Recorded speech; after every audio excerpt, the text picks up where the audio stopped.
ಎಲ್ರಿಗೂ ನಮಸ್ಕಾರ. ಪ್ರಿಮಾನು TV Kannada YouTube ಚಾನಲ್ಗೆ ನಿಮ್ಮೆಲ್ಲರಿಗೂ ಕೂಡ ಸ್ವಾಗತ.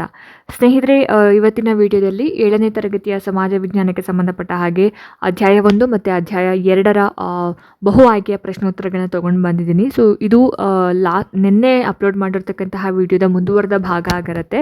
ಸೊ ಯಾರು ಪ್ರೀವಿಯಸ್ ವಿಡಿಯೋನ ನೋಡಿಲ್ಲ, ನಾನು ಡಿಸ್ಕ್ರಿಪ್ಷನ್ನಲ್ಲಿ ಲಿಂಕನ್ನು ಮೆನ್ಷನ್ ಮಾಡಿರ್ತೀನಿ, ಹೋಗಿ ನೋಡ್ಕೊಂಬನ್ನಿ. ಸೊ ಹಾಗೆಯೇ ಇದು ಕೇವಲ ಕ್ವಶನ್ ಆ್ಯಂಡ್ ಆನ್ಸರ್ಸ್ ಮಾತ್ರ ಆಗಿರೋದಿಲ್ಲ, ಅದರ ಒಂದು ವಿವರಣೆ ಕೂಡ ಆಗಿರುತ್ತೆ. ಮುಂದೆ ಬರ್ತಕ್ಕಂತಹ CTET ಎಕ್ಸಾಮ್ಗೆ, ಹಾಗೆಯೇ GPSTR ಆಗ್ಬೋದು, ಜೊತೆಗೆ HSTR ಎಕ್ಸಾಮ್ಗೆ ಬಹಳನೇ ಅನುಕೂಲ ಆಗುತ್ತೆ. ಯಾರು ಕೂಡ ವಿಡಿಯೋನ ಮಿಸ್ ಮಾಡ್ಕೋಬೇಡಿ. ಇವತ್ತಿಂದನೇ ಕೂತ್ಕೊಂಡು ಓದೋದಕ್ಕೆ ಶುರು ಮಾಡಿದ್ರೆ ಎಕ್ಸಾಮ್ ಟೈಮಲ್ಲಿ ನಿಮಗೆ ಒಳ್ಳೆ ಸ್ಕೋರ್ನ ಮಾಡೋದಕ್ಕೆ ಅನುಕೂಲ ಆಗುತ್ತೆ. ಸೊ ಜಾಸ್ತಿ ತಡ ಮಾಡೋದು ಬೇಡ, ಬನ್ನಿ ಆದಷ್ಟು ಬೇಗ ಇವತ್ತಿನ ವಿಡಿಯೋನ ಶುರು ಮಾಡ್ತಾ ಹೋಗೋಣ.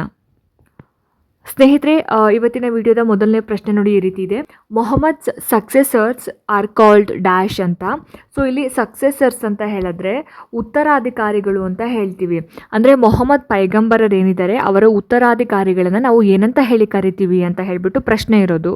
ಆಪ್ಷನ್ಸ್ನ ನೋಡಿ: ಖಲೀಫ್ಸ್, ಪೈಗಂಬರ್, ಪ್ರಾಫೆಟ್ಸ್, ಖಾಜಿ ಅಂತ ಇದೆ. ಸೊ ಏನಂತ ಹೇಳಿ ಕರಿತೀವಿ? ಮೊಹಮ್ಮದರ ಉತ್ತರಾಧಿಕಾರಿಗಳನ್ನು ಖಲೀಫರು ಅಂತ ಹೇಳಿ ಕರಿತೀವಿ. ಆಪ್ಷನ್ 1 ಖಲೀಫ್ಸ್ ಅನ್ನೋದು ಸರಿಯಾಗಿರ್ತಕ್ಕಂತಹ ಉತ್ತರ ಆಗಿರುತ್ತೆ. 7ನೇ ತರಗತಿಯ ಸಮಾಜ ವಿಜ್ಞಾನ ಪಠ್ಯಪುಸ್ತಕ ಭಾಗ 1ರ ಪುಟ ಸಂಖ್ಯೆ 5ರಲ್ಲಿ ಸಾಮ್ರಾಜ್ಯ ವಿಸ್ತರಣೆ ಅಂತ ಇದೆ. ಸೊ ಅದರಲ್ಲಿ ಮೊದಲನೇ ಲೈನಲ್ಲೇ ಇದೆ ಮೊಹಮ್ಮದರ ಉತ್ತರಾಧಿಕಾರಿಗಳನ್ನ ಖಲೀಫರು ಅಂತ ಹೇಳಿ ಕರೀತಾರೆ ಅಂತ. ಸೊ ಹಾಗಾಗಿ ಈ ಪ್ರಶ್ನೆಗೆ ಆಪ್ಷನ್ 1 ಖಲೀಫ್ಸ್ ಅನ್ನೋದು ಸರಿಯಾಗಿರ್ತಕ್ಕಂತಹ ಆನ್ಸರ್ ಆಗಿರುತ್ತೆ. ನೆಕ್ಸ್ಟು ಕ್ವೆಶನ್ ನೋಡಿಲಿ: Rubaiyat and Shahnama are masterpieces of dash literature ಅಂತ ಕೇಳಿದ್ದಾರೆ. ಆಯಿತಾ? ಆಪ್ಷನ್ಸ್ ಏನು ಕೊಟ್ಟಿದ್ದಾರೆ? ಅರೇಬಿಕ್, ಉರ್ದು, ಪರ್ಷಿಯನ್, ಹಿಂದಿ ಅಂತ ಕೊಟ್ಟಿದ್ದಾರೆ. ಅಂದರೆ ಇಲ್ಲಿ ಏನು ಕ್ವೆಶನ್ ಕನ್ನಡದಲ್ಲಿ ಏನಪ್ಪ ಅಂದರೆ, ರುಬಾಯತ್ ಹಾಗೆಯೇ Shahnama are masterpieces of dash, ಅಂದರೆ ಯಾವ ಒಂದು ಶ್ರೇಷ್ಠ ಕೃತಿಗಳು, ಯಾವ ಭಾಷೆಯ ಒಂದು ಶ್ರೇಷ್ಠ ಕೃತಿಗಳು ರುಬಾಯತ್ ಮತ್ತು ಕನ್ನಡದಲ್ಲಿ ನಾವು ಶಾನಾಮಾ ಅಂತ ಹೇಳಿ ಕರಿತೀವಿ, ಇಲ್ಲಿ ಶಹನಾಮಾ ಅಂತ ಕೊಟ್ಟಿದ್ದಾರೆ. ಸೊ ಇಲ್ಲಿ ರುಬಾಯತ್ ಮತ್ತು ಶಾನಾಮಾ ಇದು ಏನು ಕೃತಿಗಳಾಗಿರುತ್ತೆ, ಯಾವ ಭಾಷೆಯ ಕೃತಿ ಅಂತ ಕೇಳಿದ್ದಾರೆ. Options Arabic, Urdu, Persian, Hindi. So ಸರಿಯಾಗಿರ್ತಕ್ಕಂತಹ ಒಂದು ಆನ್ಸರ್ ಈ ಒಂದು ಪ್ರಶ್ನೆಗೆ ಆಪ್ಷನ್ ಸಿ ಪರ್ಷಿಯನ್ ಭಾಷೆಯ ಕೃತಿಗಳಾಗಿರುತ್ತೆ. ಇದರ ಜೊತೆಗೆ ಅರೇಬಿಯನ್ ನೈಟ್ಸ್ ಆಗಿರ್ಬೋದು, ಹಾಗೆಯೇ ಉಮರ್ ಖಯ್ಯಾಮನ ರುಬಾಯತ್, ಈ ಒಂದು ರುಬಾಯತ್ ಕೃತಿ ಏನಿದೆ ಅದರ ಕರ್ತೃ ಬಂದು ಉಮರ್ ಖಯ್ಯಾಮನ್ ಅಂತ. ಹಾಗೆಯೇ ಫಿರ್ದೂಷಿಯಾ ಬರೆದಿರ್ತಕ್ಕಂತಹ ಒಂದು ಶಾನಾಮ, ಇವೆಲ್ಲವೂ ಕೂಡ ಪರ್ಷಿಯನ್ ಭಾಷೆಯ ಶ್ರೇಷ್ಠ ಕೃತಿಗಳಾಗಿದ್ದಾವೆ. ಸೊ ಆಪ್ಷನ್ ಸಿ ಪರ್ಷಿಯನ್ ಅನ್ನೋದು ಸರಿಯಾದ ಆನ್ಸರ್ ಆಗುತ್ತೆ. ನೆಕ್ಸ್ಟು ಮುಂದಿನ ಒಂದು ಪ್ರಶ್ನೆ: while Ayurveda is the contribution of Indians to the field of medicine, Unani medicine is the contribution of dash ಅಂತ ಕೇಳಿದ್ದಾರೆ. ಸೊ ಇಲ್ಲಿ ಯುನಾನಿ ಅಂತಕ್ಕಂಥದ್ದು ಒಂದು ವೈದ್ಯ ಪದ್ಧತಿ. ಆ ಒಂದು ವೈದ್ಯ ಪದ್ಧತಿ ಯಾರ ಒಂದು ಕೊಡುಗೆ ಆಗಿದೆ ಅಂತ ಕೇಳಿರೋದು ಪ್ರಶ್ನೆ. ಸೊ ಯುನಾನಿ ಅನ್ನೋದು ವೈದ್ಯ ಪದ್ಧತಿ ಯಾರ ಕೊಡುಗೆ ಅಂತ ಹೇಳಿಬಿಟ್ಟು ಆಪ್ಷನ್ಸ್ ನೋಡಿ, ಇಲ್ಲಿ ಅರಬ್ಸ್, ಪರ್ಷಿಯನ್, ಗ್ರೀಕ್ಸ್, ಯುರೋಪಿಯನ್ಸ್ ಅಂತ ಇದೆ. ಸೊ ಈ ಪ್ರಶ್ನೆಗೆ ಸರಿಯಾಗಿರ್ತಕ್ಕಂತಹ ಒಂದು ಉತ್ತರ ಬಂದ್ಬಿಟ್ಟು ಯುನಾನಿ ಎಂಬ ವೈದ್ಯ ಪದ್ಧತಿ ಅರಬ್ಬರ ಕೊಡುಗೆಯಾಗಿದೆ. ಸೊ ಆಪ್ಷನ್ ಎ ಅರಬ್ಸ್ ಅನ್ನೋದು ಸರಿಯಾದಂತಹ ಒಂದು ಆನ್ಸರ್ ಆಗಿರುತ್ತೆ. ಓಕೆನಾ? ನೆಕ್ಸ್ಟು ಮುಂದಿನ ಪ್ರಶ್ನೆ: the wars fought for the holy land of Jerusalem which is sacred of Jews, Christians and Muslims are called dash ಅಂತ ಕೇಳಿದ್ದಾರೆ. ಸೊ ನಾನು ಇದನ್ನು ಕನ್ನಡದಲ್ಲಿ ಎಕ್ಸ್ಪ್ಲೇನ್ ಮಾಡ್ತೀನಿ. ಇದು ಏನು which is sacred of juice ಅಂದರೆ ಯಹೂದಿಯರು ಮತ್ತು ಕ್ರೈಸ್ತರು ಮತ್ತು ಮುಸ್ಲಿಮರ ಮಧ್ಯ ಒಂದು ಯುದ್ಧ ಆಗುತ್ತೆ. ಸೊ ಆ ಒಂದು ಯುದ್ಧ ಏನಕ್ಕಾಗುತ್ತೆ ಅಂತ ಹೇಳಿದ್ರೆ, ಹೋಲಿ ಲ್ಯಾಂಡ್ ಆಫ್ ಜೆರೂಸಲೆಮ್, ಪವಿತ್ರವಾಗಿರ್ತಕ್ಕಂತಹ ಆ ಒಂದು ಜೆರೂಸಲೆಮ್ ಭೂಮಿಯನ್ನು ಪಡ್ಕೊಳ್ಳೋದಕ್ಕೋಸ್ಕರ ಯುದ್ಧ ಆಗುತ್ತೆ. ಸೊ ಅದಕ್ಕೆ ನಾವು ಏನಂತ ಹೇಳಿ ಕರಿತೀವಿ ಅಂತ ಹೇಳಿ ಪ್ರಶ್ನೆ. ಸೊ ಆಪ್ಷನ್ಸ್ ನೋಡಿ: ಕ್ರುಸೇಡ್ಸ್, ವರ್ಲ್ಡ್ ವಾರ್, ಜಿಹಾದ್, ಗ್ಲೋಬಲ್ ವಾರ್ಸ್ ಅಂತ ಹೇಳಿ ಕರೀತಾರೆ. ಸೊ ಗ್ಲೋಬಲ್ ವಾರ್ಸ್ ಅಂತ ಆಪ್ಷನ್ಸ್ ಇದೆ. ಸೊ ಇಲ್ಲಿ ಸರಿಯಾಗಿರ್ತಕ್ಕಂತಹ ಒಂದು ಉತ್ತರ ಏನಿರ್ಬೋದು ಹಾಗಾದರೆ, ಆ ಒಂದು ಯುದ್ಧಗಳಿಗೆ ನಾವು ಏನಂತ ಹೇಳಿ ಕರಿತೀವಿ? ಕನ್ನಡದಲ್ಲಿ ಧರ್ಮಯುದ್ಧಗಳು ಅಂತ ಹೇಳಿ ಕರಿತೀವಿ. ಸೊ ಇಂಗ್ಲೀಷ್ನಲ್ಲಿ ನಾವು ಕ್ರುಸೇಡ್ಸ್ ಅಂತ ಹೇಳಿ ಕರಿತೀವಿ. ಆಪ್ಷನ್ ಎ ಸರಿಯಾಗಿರ್ತಕ್ಕಂತಹ ಒಂದು ಆನ್ಸರ್ ಆಗುತ್ತೆ. ಸೊ ಇದ್ರ ಬಗ್ಗೆ ಹೇಳಬೇಕಂದ್ರೆ ಯಹೂದಿಗಳಾಗಿರ್ಬೋದು, ಕ್ರೈಸ್ತರು ಮತ್ತು ಮುಸಲ್ಮಾನರಿಗೆ ಪ್ಯಾಲೆಸ್ತೈನ್ ಹಾಗೆ ಅದರ ಒಂದು ರಾಜಧಾನಿ ಜೆರುಸಲೆಮ್ ಪವಿತ್ರ ಭೂಮಿ ಆಗಿರುತ್ತೆ. ಇದನ್ನು ವಶಪಡಿಸ್ಕೊಳ್ಳೋದಕ್ಕೋಸ್ಕರ ಕ್ರಿಶ್ಚಿಯನ್ಸು, ಮುಸಲ್ಮಾನರು 9 ಬಾರಿ ಯುದ್ಧವನ್ನು ಮಾಡ್ತಾರೆ. ಸೊ ಈ ಒಂದು ಯುದ್ಧಗಳನ್ನು ಇತಿಹಾಸದಲ್ಲಿ ರಿಲಿಜಿಯಸ್ ಯುದ್ಧಗಳು, ಅಂದರೆ ಧರ್ಮ ಯುದ್ಧಗಳು ಅಥವಾ ಕ್ರೂಸೈಡ್ಸ್ ಅಂತ ಹೇಳಿ ಕರೀತಾರೆ ಅಂತಕ್ಕಂಥದ್ದು. ಸೊ ಆಪ್ಷನ್ ಎ ಕ್ರೂಸೈಡ್ಸ್ ಅನ್ನೋದು ಸರಿಯಾಗಿರ್ತಕ್ಕಂತಹ ಒಂದು ಆನ್ಸರ್ ಆಗುತ್ತೆ ಈ ಒಂದು ಪ್ರಶ್ನೆಗೆ.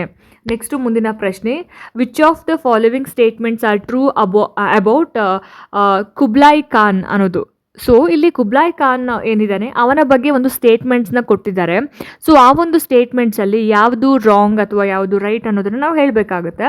ಸೊ ಇಲ್ಲಿ ಮೊದಲನೇದು ಏನು ಕೊಟ್ಟಿದ್ದಾರೆ, grandson of Chengiz, good administrator, emperor of China, merciful emperor ಅಂತ ಇದೆ.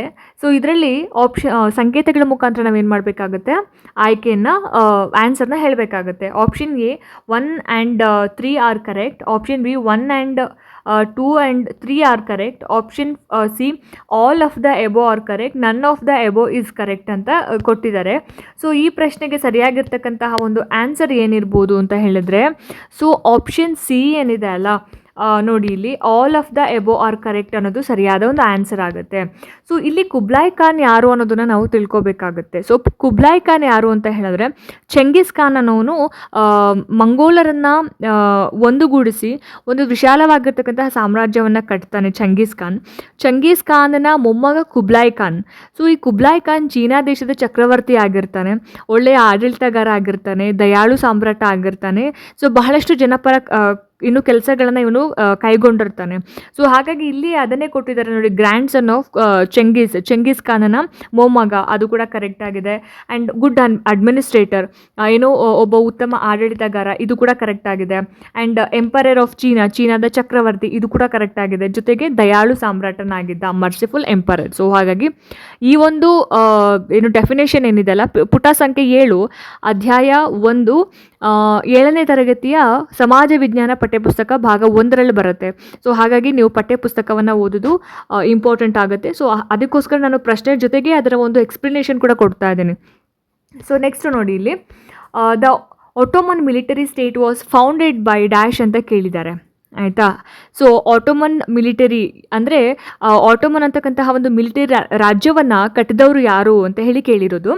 ಆಪ್ಷನ್ ನೋಡಿ, ಅರಬ್ಸ್, ಪರ್ಷಿಯನ್ಸ್, ಗ್ರೀಕ್ಸ್, ಟರ್ಕ್ಸ್ ಅಂತ ಇದೆ, ಅಂದರೆ ಟರ್ಕೀಸ್ ಅಂತ. ಸೊ ಈ ಪ್ರಶ್ನೆಗೆ ಸರಿಯಾಗಿರ್ತಕ್ಕಂತಹ ಒಂದು ಆನ್ಸರ್ ಏನಪ್ಪ ಅಂತ ಹೇಳಿದ್ರೆ, ಆಪ್ಷನ್ ಡಿ ಟರ್ಕ್ಸ್ ಅನ್ನೋದು ಸರಿಯಾದ ಒಂದು ಆನ್ಸರ್ ಆಗುತ್ತೆ. ಇಲ್ಲಿ ಆಟೋಮನ್ ಟರ್ಕರು ಅಂತ ಬಂದಾಗ ಇವರು ಅಲೆಮಾರಿ ಜನಾಂಗಕ್ಕೆ ಸೇರಿರ್ತಕ್ಕಂತಹ ಜನಾಂಗ ಆಗಿರ್ತಾರೆ. ಇವರ ಒಂದು ಮೂಲ ಸ್ಥಾನ ಬಂದು ಮಧ್ಯ ಏಷ್ಯಾದ ತುರ್ಕಿಸ್ತಾನ, ಇವಾಗ ನಾವೇನು ತುರ್ಕ್ಮೆನಿಸ್ತಾನ್ ಅಂತ ಹೇಳ್ತೀವಲ್ಲ, ಸೊ ಅದು. ಸೊ ಇವರು ಇಸ್ಲಾಂನ ಒಂದು ಅನುಯಾಯಿಗಳಾಗಿರ್ತಾರೆ. ಏನು ಈ ಕುಬ್ಲಾಯ್ ಖಾನನ ಸಾಮ್ರಾಜ್ಯ ಅವನತಿ ಆಗುತ್ತಲ್ಲ, ಸೊ ಅವನತಿಯ ನಂತರ ಟರ್ಕರು ಸುತ್ತಮುತ್ತ ಇರತಕ್ಕಂತಹ ಒಂದು ವಿಶಾಲವಾದ ಪ್ರದೇಶಗಳನ್ನು ಆಕ್ರಮಣ ಮಾಡ್ಕೊಳ್ತಾರೆ. ಸೊ ಆ ನಂತರ ಆಟೋಮನ್ ಅಂತಕ್ಕಂತಹ ಒಂದು ಮಿಲಿಟರಿ ರಾಜ್ಯವನ್ನು ಕಟ್ತಾರೆ, ಭಾರತದ ಮೇಲೆ ಆಕ್ರಮಣವನ್ನು ಕೂಡ ನಡೆಸ್ತಾರೆ. ಸೊ ಹಾಗಾಗಿ ಈ ಪ್ರಶ್ನೆಗೆ ಆಪ್ಷನ್ ಡಿ ಟರ್ಕ್ಸ್ ಅನ್ನೋದು ಸರಿಯಾಗಿರ್ತಕ್ಕಂತಹ ಒಂದು ಆನ್ಸರ್ ಅಂತ ಹೇಳ್ಬೋದು. ನೆಕ್ಸ್ಟ್ ಮುಂದಿನ ಪ್ರಶ್ನೆ, the declined empire of Kublai Khan was reestablished by dash ಅಂತ ಕೇಳಿದ್ದಾರೆ. ಸೊ ಈ ಒಂದು ಪ್ರಶ್ನೆಗೆ ಸರಿಯಾಗಿರ್ತಕ್ಕಂತಹ ಉತ್ತರವನ್ನು ನೋಡೋಕ್ಕಿಂತ ಮುಂಚೆ ಆಪ್ಷನ್ಸ್ ನೋಡಿ, ಬಾಬರ್, ತೈಮೂರ್, ಚೆಂಗಿಸ್ ಖಾನ್, ಹಾಗೆಯೇ ಮಾವೋತ್ ಸೆ ತುಂಗ್ ಅಂತ ಕೊಟ್ಟಿದ್ದಾರೆ ಆಪ್ಷನ್ಸು. ಸೊ ಈ ಪ್ರಶ್ನೆಗೆ ಆಪ್ಷನ್ ಬಿ ಸರಿಯಾದ ಆನ್ಸರ್ ಆಗುತ್ತೆ. ಸೊ ನಾನು ಕನ್ನಡದಲ್ಲಿ ಹೇಳ್ತೀನಿ, ಏನು ಪ್ರಶ್ನೆಗೆ ಏನು ಕನ್ನಡದಲ್ಲಿ ಎಕ್ಸ್ಪ್ಲನೇಷನ್ ಏನಪ್ಪ ಅಂತ ಹೇಳಿದ್ರೆ, ತೈಮೂರ್ ಅನ್ನೋದು ಆನ್ಸರು. ಹೇಗೆ ತೈಮೂರ್ ಅನ್ನೋದು ಆನ್ಸರ್ ಆಗುತ್ತೆ, ಇನ್ನು ಕುಬ್ಲಾಯ್ ಖಾನನ ಸಾಮ್ರಾಜ್ಯವನ್ನು ತೈಮೂರ್ ಮತ್ತೊಮ್ಮೆ ಕಟ್ತಾನೆ. ಪರ್ಷಿಯಾ ಮತ್ತು ಇರಾಕ್, ಸಿರಿಯಾ, ಅಫ್ಘಾನಿಸ್ತಾನ ಹಾಗೆ ರಷ್ಯಾದ ಅನೇಕ ಭಾಗಗಳನ್ನು ಆಕ್ರಮಣ ಮಾಡಿ ವಿಶಾಲವಾಗಿರ್ತಕ್ಕಂತಹ ಒಂದು ಸಾಮ್ರಾಜ್ಯವನ್ನು ಕಟ್ತಾನೆ. ಭಾರತವನ್ನು ಆಕ್ರಮಣ ಮಾಡಿ ಮಂಗೋಲ್ ರಾಜ್ಯವನ್ನು ಸ್ಥಾಪನೆ ಮಾಡ್ತಾನೆ. ಕುಬ್ಲಾಯ್ ಖಾನನ ಅವನತಿಯ ನಂತರ ಇವನು ತೈಮೂರ್ ಅಂತಕ್ಕಂಥವ್ನು ಏನು ಮಾಡ್ತಾನೆ, ಒಂದು ಹೊಸ ಸಾಮ್ರಾಜ್ಯವನ್ನು ಕಟ್ಟುವಂಥದ್ದು. ಸೊ ಹಾಗಾಗಿ ಆಪ್ಷನ್ ಬಿ ತೈಮೂರ್ ಅನ್ನೋದು ಸರಿಯಾಗಿರ್ತಕ್ಕಂಥ ಒಂದು ಆನ್ಸರ್ ಆಗುತ್ತೆ. ಸೊ ನೆಕ್ಸ್ಟ್ ಕ್ವೆಶನ್ ನೋಡಿ ಇಲ್ಲಿ, a sacred place for Muslims is dash ಅಂತ ಕೇಳಿದ್ದಾರೆ. ಅಂದರೆ ಮುಸ್ಲಿಮರ ಪವಿತ್ರ ಸ್ಥಳ ಯಾವುದು ಅಂತ. ಇಲ್ಲಿ ಪಿಕ್ಚರ್ ನಿಮಗೆ ಕಾಣಿಸ್ತಾ ಇದೆ, ಈ ಪಿಕ್ಚರ್ನ ನೋಡಿದ್ರೆ ನಿಮ್ಗೆ ಗೊತ್ತಾಗುತ್ತೆ ಮುಸ್ಲಿಮರ ಒಂದು ಪವಿತ್ರ ಜಾಗವನ್ನು ನಾವು ಏನಂತ ಹೇಳಿ ಕರಿತೀವಿ ಅಂತ. ಆಪ್ಷನ್ ನೋಡಿ, Kaaba, Jerusalem, Rome, Vatican City ಅಂತ ಇದೆ. So the correct answer is option A, Kaaba ಅನ್ನೋದು ಸರಿಯಾಗಿರ್ತಕ್ಕಂತಹ ಒಂದು ಆನ್ಸರ್ ಆಗುತ್ತೆ. ಮುಸಲ್ಮಾನರ ಪವಿತ್ರ ಸ್ಥಳವನ್ನು ನಾವು ಕಾಬಾ ಅಂತಲೂ ಸಹ ಹೇಳುವಂಥದ್ದು. ಮುಂದಿನ ಒಂದು ಪ್ರಶ್ನೆ, the capital of Palestine is dash ಅಂತ ಕೇಳಿದ್ದಾರೆ. ಅಂದರೆ ಪ್ಯಾಲೆಸ್ತೈನ್ನ ರಾಜಧಾನಿ ಯಾವುದು ಅಂತ ನಾನು ಆಗಲೇ ಹೇಳಿದೆ. ಕ್ರುಸೈಡ್ಸ್ ಏನು ಧರ್ಮ ಯುದ್ಧಗಳಾಗುತ್ತೆ, ಯಾವ ಜಾಗಕ್ಕೋಸ್ಕರ ಧರ್ಮ ಯುದ್ಧಗಳಾಗುತ್ತೆ ಅಂತ ಹೇಳೋ ಸಂದರ್ಭದಲ್ಲಿ ನಾನು ಹೇಳಿದ್ದೆ ಅದನ್ನು. ಸೊ ಕ್ರುಸೈಡ್ಸ್ ಅನ್ನೋದು ಯಾವ ಜಾಗಕ್ಕೋಸ್ಕರ, ಪ್ಯಾಲೆಸ್ತೈನ್ನ ರಾಜಧಾನಿ ಜೆರುಸಲಮ್ನ ಪಡ್ಕೊಳ್ಳೋದಕ್ಕೋಸ್ಕರ. ಸೊ ಹಾಗಾಗಿ option B, Jerusalem is the right answer. Next ಮುಂದಿನ ಪ್ರಶ್ನೆ, the leader of the Mongols in this picture dash ಅಂತ ಕೇಳಿದ್ದಾರೆ. ಸೊ ಈ ಒಂದು ಪಿಕ್ಚರ್ ಕಾಣಿಸ್ತಾ ಇದೆಯಲ್ಲ, ಮಂಗೋಲರ ನಾಯಕನಾಗಿದ್ದಂಥವನು ಯಾರು ಅಂತ, ಕುಬ್ಲಾಯ್ ಖಾನನ ತಾತ. ಸೊ ಕುಬ್ಲಾಯ್ ಖಾನ್ ಯಾರ ಮೊಮ್ಮಗ ಅಂತ ಹೇಳಿದ್ದೆ ನಾನು, Chengiz Khan. So option C, Chengiz Khan ಏನಿದ್ದಾನೆ ಮಂಗೋಲರ ನಾಯಕನಾಗಿರ್ತಾನೆ. ಆಪ್ಷನ್ ಸಿ ಸರಿಯಾಗಿರ್ತಕ್ಕಂಥ ಒಂದು ಆನ್ಸರ್ ಆಗುತ್ತೆ. ನೆಕ್ಸ್ಟು ಮುಂದಿನ ಪ್ರಶ್ನೆ, the emperor of China in this picture is dash ಅಂತ ಕೇಳಿದ್ದಾರೆ. ಸೊ ಇಲ್ಲಿ ಕಾಣಿಸ್ತಕ್ಕಂತಹ ಒಂದು ಪಿಕ್ಚರ್ ಏನಿದೆ, ಈ ಪಿಕ್ಚರ್ನಲ್ಲಿರುವಂತಹ ವ್ಯಕ್ತಿ ಯಾರು? ಈ ವ್ಯಕ್ತಿ ಚೈನಾದ ಚಕ್ರವರ್ತಿ ಆಗಿರ್ತಾನೆ. ಯಾರು ಹಾಗಾದರೆ? ಚೆಂಗೀಸ್ ಖಾನನ ಮೊಮ್ಮಗ Kublai Khan. So option A, Kublai Khan ಅನ್ನೋದು ಸರಿಯಾಗಿರ್ತಕ್ಕಂತಹ ಒಂದು ಆನ್ಸರ್ ಅಂತ ಹೇಳ್ಬೋದು. ನೆಕ್ಸ್ಟು ಚಾಪ್ಟರ್ 2, ಎರಡನೇ ಒಂದು ಅಧ್ಯಾಯದ ಕ್ವೆಶನ್ ಆ್ಯಂಡ್ ಆನ್ಸರ್ಸ್. ಕನ್ನಡದಲ್ಲಿ ಏನು ಹೇಳ್ತಾರೆ, ಮಧ್ಯಯುಗದ ಯುರೋಪ್ ಅಂತ ಹೇಳ್ತಾರೆ. ಇಂಗ್ಲೀಷ್ನಲ್ಲಿ ಇದು ಮೆಡಿವಲ್ ಯುರೋಪ್ ಅಂತ ಇದೆ, ಆಯಿತಾ, ಮಧ್ಯಯುಗದ ಯುರೋಪ್ ಅಂತ ಹೇಳಿಬಿಟ್ಟು. ಸೊ ಇದು ಕೂಡ ಬಹಳ ಬ್ಯೂಟಿಫುಲ್ ಆಗಿರ್ತಕ್ಕಂತಹ ಲೆಸನ್ಸ್, ಅರ್ಥ ಮಾಡಿಕೊಂಡ್ರೆ ತುಂಬಾ ಚೆನ್ನಾಗಿದೆ. ಸೊ ಇಲ್ಲಿ ನೋಡಿ, ಇಲ್ಲಿ ಕ್ವೆಶನ್ಸ್, ಮೊದಲನೇ ಪ್ರಶ್ನೆ ಈ ರೀತಿ ಕೊಟ್ಟಿದ್ದಾರೆ, choose the correct answer from the options given below. The meaning of the word renaissance is dash ಅಂತ ಕೇಳಿದ್ದಾರೆ, ಆಯಿತಾ. ಸೊ ಇಲ್ಲಿ ರಿನೇಸೇನ್ ಅಂದರೆ ಏನು ಅಂತ ಪ್ರಶ್ನೆ, ಅದನ್ನು ನಾನು ಕನ್ನಡದಲ್ಲಿ ಹೇಳ್ತೀನಿ, ಪುನರುಜ್ಜೀವನ ಅಂತ. ಆಪ್ಷನ್ಸ್ ಏನು ಕೊಟ್ಟಿದ್ದಾರೆ ನೋಡಿ ಇಲ್ಲಿ, renaissance, rebirth, A is correct, A and B are correct ಅಂತ ಕೊಟ್ಟಿದ್ದಾರೆ. ಸೊ ಈ ಪ್ರಶ್ನೆಗೆ ಸರಿಯಾಗಿರ್ತಕ್ಕಂತಹ ಒಂದು ಉತ್ತರ ಏನಪ್ಪ ಅಂತ ಹೇಳಿದ್ರೆ option D, A and B are correct ಅನ್ನೋದು ಸರಿಯಾದ ಉತ್ತರ ಆಗುತ್ತೆ. ಸೊ ಪುನರುಜ್ಜೀವನ ಅಂದರೆ ಕನ್ನಡದಲ್ಲಿ ಮರುಹುಟ್ಟು ಅಂತ ಕೂಡ ಹೇಳ್ತಾರೆ. ಸೊ ಇಲ್ಲಿ ರೀಬರ್ತ್ ಅನ್ನೋದು ಕೂಡ ಮರುಹುಟ್ಟು, ರೆನೆಸೆನ್ಸ್ ಅನ್ನೋದು ಕೂಡ ಸರಿಯಾಗಿದೆ. ಸೊ ಹಾಗಾಗಿ ಆಪ್ಷನ್ ಡಿ ಸರಿಯಾಗಿರ್ತಕ್ಕಂತಹ ಒಂದು ಉತ್ತರ ಆಗಿರುತ್ತೆ. ನೆಕ್ಸ್ಟ್ ಕ್ವೆಶನ್ ನೋಡಿ ಇಲ್ಲಿ, the renaissance occurred during the period of dash ಅಂತ ಕೇಳಿದ್ದಾರೆ. ಅಂದರೆ ಪುನರುಜ್ಜೀವನದ ಒಂದು ಕಾಲಾವಧಿ ಎಲ್ಲಿಂದ ಎಲ್ಲಿ ತನಕ ಪುನರುಜ್ಜೀವನದ ಒಂದು ಕಾಲಾವಧಿ ಇತ್ತು ಅಂತಕ್ಕಂಥದ್ದು. ಆಪ್ಷನ್ಸ್ ನೋಡಿ, 1400 to 1600, option B 1500 to 1700, option C 1700 to 1800, option D 1900 to 2000 ಅಂತ ಇದೆ. So the correct answer is option A, 1400 to 1600 ಅನ್ನೋದು ಸರಿಯಾಗಿರ್ತಕ್ಕಂತಹ ಒಂದು ಆನ್ಸರ್ ಆಗುತ್ತೆ. ಸೊ ಪುನರುಜ್ಜೀವನ ಸುಮಾರು ಸಾಮಾನ್ಯ ಶಕ 1400ರಿಂದ 1600 ಕಾಲಾವಧಿಯಲ್ಲಿ ಯುರೋಪಿನ ಒಂದು ಸಾಹಿತ್ಯ ಆಗಿರ್ಬೋದು, ಕಲೆ ಆಗಿರಬಹುದು, ವಾಸ್ತುಶಿಲ್ಪ ಮತ್ತು ವಿಜ್ಞಾನ ಕ್ಷೇತ್ರಗಳಲ್ಲಿ ಆಗಿರ್ತಕ್ಕಂತಹ ಹಲವಾರು ವಿಶಿಷ್ಟ ಬೆಳವಣಿಗೆಗಳನ್ನು ಅದೇನು ಮಾಡುತ್ತೆ, ಇಂಡಿಕೇಟ್ ಮಾಡುವಂಥದ್ದು. ಸೊ ಆಪ್ಷನ್ ಎ ಸರಿಯಾಗಿರ್ತಕ್ಕಂತಹ ಒಂದು ಆನ್ಸರ್ ಆಗುತ್ತೆ. ಮುಂದಿನ ಒಂದು ಪ್ರಶ್ನೆ ನೋಡಿ ಇಲ್ಲಿ, the development is literature, art, architecture and science that occurred in Europe during the 15th and 16th centuries are indicated by dash ಅಂತ ಕೇಳಿದ್ದಾರೆ, ಆಯಿತಾ. ಸೊ ನಾನು ಇವಾಗ ಅಷ್ಟೇ ಹೇಳಿದೆ, ಅಂದರೆ ಲಿಟರೇಚರ್ ಸಾಹಿತ್ಯ ಆಗಿರ್ಬೋದು, ಹಾಗೆಯೇ ಕಲೆ ಆಗಿರ್ಬೋದು, ವಾಸ್ತುಶಿಲ್ಪ, ವಿಜ್ಞಾನ ಕ್ಷೇತ್ರಗಳಲ್ಲಿ ಆಗಿರ್ತಕ್ಕಂತಹ ಹಲವಾರು ವಿಶಿಷ್ಟ ಬೆಳವಣಿಗೆಗಳನ್ನ ಸೂಚಿಸುತ್ತೆ ಯಾವುದು ಅಂತ, ಏನು ಅದನ್ನು ಇಂಡಿಕೇಟ್ ಮಾಡುವಂಥದ್ದು ಏನು ಅಂತ. Option renaissance, reformation, rebirth, all of the above ಅಂತ ಕೊಟ್ಟಿದ್ದಾರೆ. ಸೊ ಸರಿಯಾಗಿರ್ತಕ್ಕಂತಹ ಉತ್ತರ ಬಂದ್ಬಿಟ್ಟು option D, all of the above. Reformation ಪುನರುಜ್ಜೀವನ, ರೆನೆಸೆನ್ ಮರುಹುಟ್ಟು, ರೀಬರ್ತ್ ಮರುಹುಟ್ಟು ಎಲ್ಲವೂ ಕೂಡ ಸೇಮ್ ಮೀನಿಂಗನ್ನು ಕೊಡೋದ್ರಿಂದ option D, all of the above ಅನ್ನೋದನ್ನು ನಾವು ಆನ್ಸರ್ ಅಂತ ಹೇಳಿ ಸೆಲೆಕ್ಟ್ ಮಾಡಬೇಕಾಗತ್ತೆ. ನೆಕ್ಸ್ಟ್ ಕ್ವೆಶನ್ ನೋಡಿ ಇಲ್ಲಿ, the renaissance movement reveals dash development in intellectual and cultural fields ಅಂತ ಇದೆ. ಅಂದರೆ ಪುನರುಜ್ಜೀವನ ಚಳುವಳಿ ಏನಿದೆಯಲ್ಲ, ಬೌದ್ಧಿಕ ಮತ್ತು ಸಾಂಸ್ಕೃತಿಕ ಕ್ಷೇತ್ರಗಳಲ್ಲಿ ಕಂಡುಬರ್ತಕ್ಕಂತಹ ಯಾವ ರೀತಿಯಂತಹ ಬೆಳವಣಿಗೆಯನ್ನು ಅನಾವರಣ ಮಾಡುತ್ತೆ ಅಂತ ಹೇಳಿಬಿಟ್ಟು ಆಪ್ಷನ್ಸ್ ನೋಡಿ, ಪ್ರೋಗ್ರೆಸಿವ್, ಕ್ರಿಯೇಟಿವ್, ಸೆನ್ಸಿಟಿವ್, ಲಿಟರರಿ ಅಂತ ಇದೆ. ಸೊ ಇದಕ್ಕೆ ಸರಿಯಾಗಿರ್ತಕ್ಕಂತಹ ಒಂದು ಆನ್ಸರ್ ಬಂದ್ಬಿಟ್ಟು ಆಪ್ಷನ್ ಬಿ, ಕ್ರಿಯೇಟಿವ್ ಅನ್ನೋದು. ಅಂದರೆ ಪುನರುಜ್ಜೀವನ ಚಳುವಳಿ ಅಂತಕ್ಕಂಥದ್ದು ಬೌದ್ಧಿಕ ಮತ್ತು ಸಾಂಸ್ಕೃತಿಕ ಕ್ಷೇತ್ರಗಳಲ್ಲಿ ಕಂಡುಬರ್ತಕ್ಕಂಥ ಮಾಡ್ತಕ್ಕಂತಹ ಒಂದು ಸೃಜನಶೀಲ ಬೆಳವಣಿಗೆ ಏನದು ಅನಾವರಣ ಮಾಡುತ್ತೆ. ಆಪ್ಷನ್ ಬಿ ಕ್ರಿಯೇಟಿವ್ ಅನ್ನೋದು ಸರಿಯಾದಂತಹ ಒಂದು ಆನ್ಸರ್ ಆಗಿರುತ್ತೆ. ಮುಂದಿನ ಒಂದು ಪ್ರಶ್ನೆ, this movement took Europe from the middle ages to the modern age ಅಂತ ಕೇಳಿದ್ದಾರೆ. ಯಾವ ಒಂದು ಮೂಮೆಂಟ್ ಮಿಡಲ್ ಏಜಿಂದ ಏನು ಮಾಡರ್ನ್ ಏಜ್ಗೆ ಕೊಂಡೊಯ್ಯುತ್ತೆ ಅಂತ ಹೇಳ್ಬಿಟ್ಟು. Religious movement, renaissance movement, freedom movement, literary movement ಅಂತ ಇದೆ. ಸೊ ಇದಕ್ಕೆ ಸರಿಯಾಗಿರ್ತಕ್ಕಂಥ ಉತ್ತರ ಏನು, ರಿನೇಸೆನ್ ಮೂಮೆಂಟ್ ಅನ್ನೋದು ಸರಿಯಾದಂತಹ ಒಂದು ಆನ್ಸರ್ ಆಗಿರುತ್ತೆ. ನೆಕ್ಸ್ಟ್ ಮುಂದಿನ ಒಂದು ಪ್ರಶ್ನೆ ನೋಡಿ ಈ ರೀತಿ ಇದೆ. Home of the renaissance that led to the modern era of Europe dash ಅಂತ ಕೇಳಿದ್ದಾರೆ. ಅಂದರೆ ಈ ಒಂದು ಚಳುವಳಿ ಅಂದರೆ ಏನು ಪುನರುಜ್ಜೀವನ ಅಥವಾ ಈ ಒಂದು ಏನು ಹೇಳ್ತಾರೆ ಮರುಹುಟ್ಟು ಅಂತ ಏನು ಹೇಳ್ತಾರೆ, ಅದು ಎಲ್ಲಿ ಆರಂಭ ಆಯಿತು ಅಂತ ಹೇಳಿ ಕೇಳಿರೋ ಅಂಥದ್ದು. ಇಂಗ್ಲೆಂಡ್, ಫ್ರಾನ್ಸ್, ಇಟಲಿ, ಗ್ರೀಕ್ ಅಂತ ಇದೆ. So the correct answer is option C, Italy ಅನ್ನೋದು ಸರಿಯಾಗಿರ್ತಕ್ಕಂಥ ಒಂದು ಆನ್ಸರ್ ಆಗುತ್ತೆ. ಇದರ ಒಂದು ಆರಂಭ ಎಲ್ಲ ಆಗುತ್ತೆ ಇಟಲಿಯಲ್ಲಿ ಆಗುವಂಥದ್ದು. So option C is the right answer. Next question ನೋಡಿ ಇಲ್ಲಿ. The following two languages are the dominant language of the European continent is dash ಅಂತ ಕೇಳಿದ್ದಾರೆ. ಸೊ ಇಲ್ಲಿ ಡಾಮಿನೆಂಟ್ ಲ್ಯಾಂಗ್ವೇಜಸ್ ಅಂದರೆ ಅಭಿಜಾತ ಭಾಷೆಗಳು. ಸೊ ಯುರೋಪ್ನಲ್ಲಿ ಇದ್ದಂತಹ ಒಂದು ಅಭಿಜಾತ ಭಾಷೆಗಳು ಅಥವಾ ಕ್ಲಾಸಿಕಲ್ ಲ್ಯಾಂಗ್ವೇಜಸ್ ಯಾವುದು ಆವಾಗ ಅಂತ. So Greek and Latin, English and Spanish, French and Roman, Greek and Roman ಅಂತ ಇದೆ. ಸೊ ಇದಕ್ಕೆ ಅಭಿಜಾತ ಭಾಷೆಗಳಾದಂತಹ ಗ್ರೀಕ್ ಮತ್ತು ಲ್ಯಾಟಿನ್ಗಳು ಆಪ್ಷನ್ ಎ ಸರಿಯಾಗಿರ್ತಕ್ಕಂಥ ಒಂದು ಆನ್ಸರ್ ಆಗಿರುತ್ತೆ. ಸೊ ಈ ಒಂದು ಭಾಷೆಗಳನ್ನು ಅಭಿಜಾತ ಭಾಷೆಗಳು ಅಥವಾ ಕ್ಲಾಸಿಕಲ್ ಲ್ಯಾಂಗ್ವೇಜಸ್ ಅಂತ ಕೂಡ ಹೇಳ್ತಾರೆ. Option A is the right answer for this question. So next, Turkish Sultan who attacked the city of Constantinople in 1453 AD dash ಅಂತ ಕೇಳಿದ್ದಾರೆ.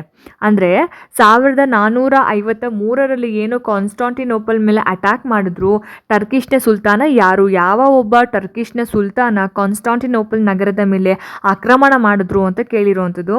ಸೊ ಆಪ್ಷನ್ ನೋಡಿ, ಅಹಮದ್, ಕುಬ್ಲಾಯ್ ಖಾನ್, ಅಲ್ಲಾವುದ್ದೀನ್, ಮೊಹಮ್ಮದ್ ಅಂತ ಇದೆ. ಸರಿಯಾದಂತಹ ಉತ್ತರ ಬಂದ್ಬಿಟ್ಟು ಆಪ್ಷನ್ ಡಿ, ಮೊಹಮ್ಮದ್ ಅನ್ನೋದು ಸರಿಯಾದ ಒಂದು ಆನ್ಸರ್ ಆಗುತ್ತೆ. ಸೊ ಇಲ್ಲಿ 15ನೇ ಶತಮಾನದ ಮಧ್ಯಭಾಗದಲ್ಲಿ ಅಂದರೆ 1453ರಲ್ಲಿ ಟರ್ಕರ ಒಬ್ಬ ಸುಲ್ತಾನ ಮೊಹಮ್ಮದ್ ಏನು ಮಾಡ್ತಾನೆ, ಪೂರ್ವ ರೋಮನ್ ಸಾಮ್ರಾಜ್ಯದ ರಾಜಧಾನಿಯಾಗಿದ್ದಂತಹ ಕಾನ್ಸ್ಟಾಂಟಿನೋಪಲ್ ನಗರದ ಮೇಲೆ ಆಕ್ರಮಣವನ್ನು ಮಾಡ್ತಾರೆ.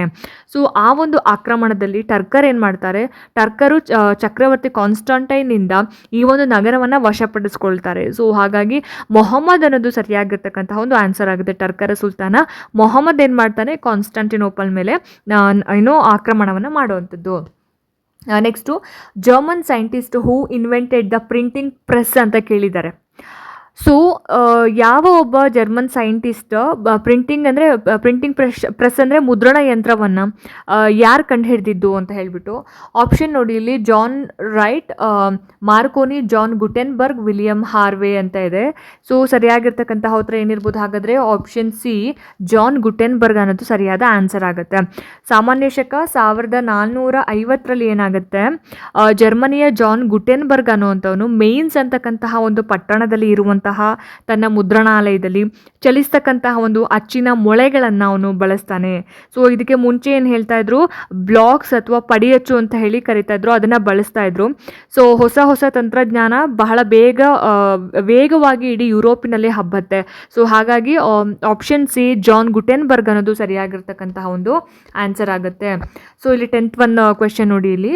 The first author of the renaissance dash ಅಂತ ಕೇಳಿದ್ದಾರೆ. ಅಂತಂದರೆ ಮೊದಲ ಲೇಖಕರು, ಪುನರುಜ್ಜೀವನದ ಮೊದಲ ಲೇಖಕ ಯಾರು ಅಂತ ಹೇಳಿಬಿಟ್ಟು, ಅಂದರೆ ಈ ಪಿಕ್ಚರಲ್ಲಿ ಯಾರು ಕಾಣಿಸ್ತಾ ಇದ್ದಾರೆ, ಸೊ ಅವ್ರ ಹೆಸರನ್ನ ಹೇಳಬೇಕು. Petrarch, Dante, Boccaccio, John Calvin ಅಂತ ಇದೆ. So the correct answer is option A, Petrarch. ಪುನರುಜ್ಜೀವನ ಕಾಲದ ಲೇಖಕರಲ್ಲಿ ಮೊದಲಿಗ ಅಂತ ಹೇಳಿದ್ರೆ ಪೆಟ್ರಾರ್ಕ್. ಸೊ ಹಾಗಾಗಿ ಆಪ್ಷನ್ ಎ, ಪೆಟ್ರಾರ್ಕ್ ಅನ್ನೋದು ಸರಿಯಾದ ಉತ್ತರ ಆಗುತ್ತೆ. ಮುಂದಿನ ಪ್ರಶ್ನೆ ನೋಡಿ.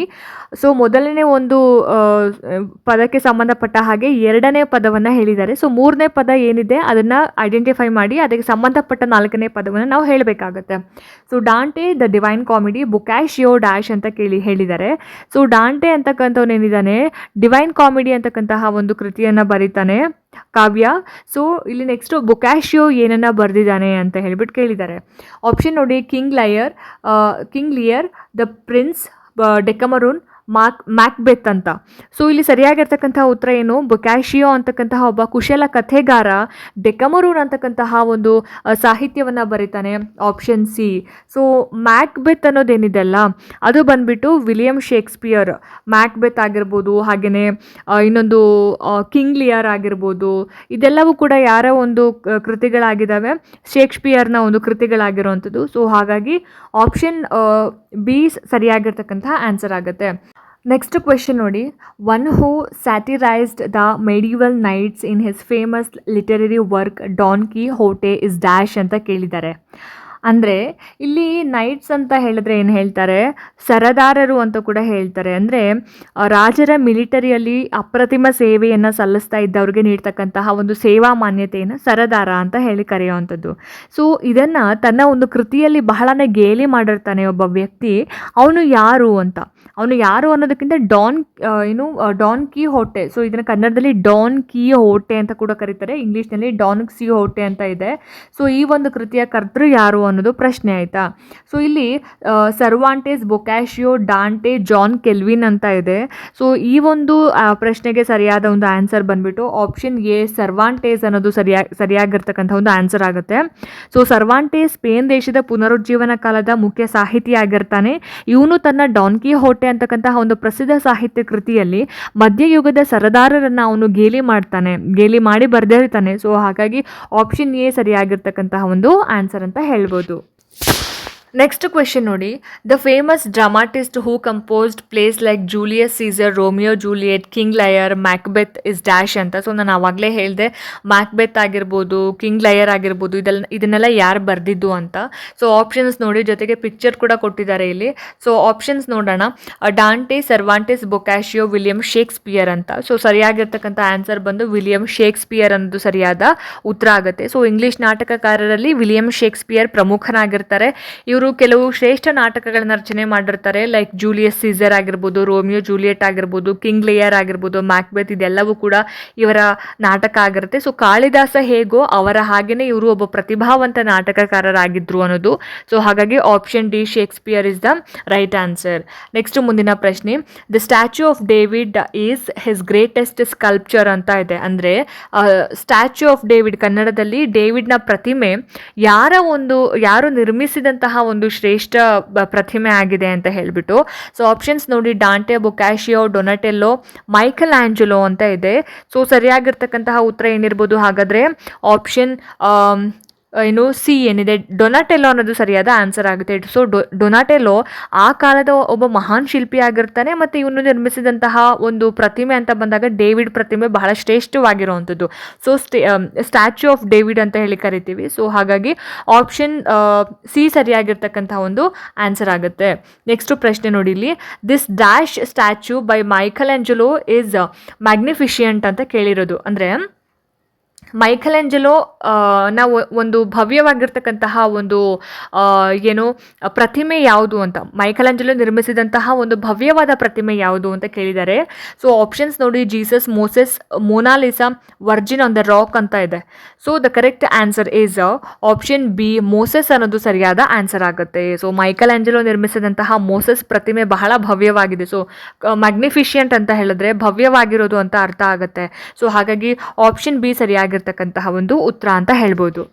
ಸೊ ನೋಡಿದ್ರಲ್ಲ ಸ್ನೇಹಿತರೆ, ಇದಾಗಿತ್ತು ಇವತ್ತಿನ ಚಾಪ್ಟರ್ 1 ಆ್ಯಂಡ್ ಚಾಪ್ಟರ್ 2ಗೆ ಸಂಬಂಧಪಟ್ಟ ಹಾಗೆ ಒಂದಷ್ಟು ಕ್ವೆಶನ್ ಆ್ಯಂಡ್ ಆನ್ಸರ್. ಸೊ ಇದರ ಮುಂದುವರೆದ ಭಾಗವನ್ನು ಆದಷ್ಟು ಬೇಗ ಅಪ್ಲೋಡ್ ಮಾಡ್ತಾ ಹೋಗ್ತೀನಿ. ಹೋಪ್ ಈ ವಿಡಿಯೋ ನಿಮಗೆ ಇಷ್ಟ ಆಯಿತು, ಅನುಕೂಲ ಆಯಿತು ಅಂತ ಅಂದ್ಕೊಳ್ತೀನಿ. ಇಷ್ಟ ಆಯಿತು ಅಂತಂದರೆ ದಯವಿಟ್ಟು ಲೈಕ್ ಮಾಡಿ, ಶೇರ್ ಮಾಡಿ. ಹಾಗೆ ನಿಮ್ಮ ಅನಿಸಿಕೆ ಅಭಿಪ್ರಾಯಗಳೇನೇ ಇದ್ರೂ ಕೂಡ ನನಗೆ ಕಮೆಂಟ್ ಸೆಕ್ಷನಲ್ಲಿ ತಿಳಿಸಿ ಅಂತ ಹೇಳ್ತಾ, ಇದೇ ರೀತಿ ಹೆಚ್ಚಿನ ವೀಡಿಯೋಸ್ಗಳಿಗೋಸ್ಕರ ನಿರಂತರವಾಗಿ ನನ್ನ ಚಾನಲನ್ನು ನೋಡ್ತಾ ಇರಿ. ಮುಂದಿನ ವೀಡಿಯೋಸ್ಗಳಲ್ಲಿ ನಾನು ನಿಮಗೆ ಸಿಗ್ತೀನಿ. ಅಲ್ಲಿ ತನಕ ಎಲ್ರಿಗೂ ನಮಸ್ಕಾರ.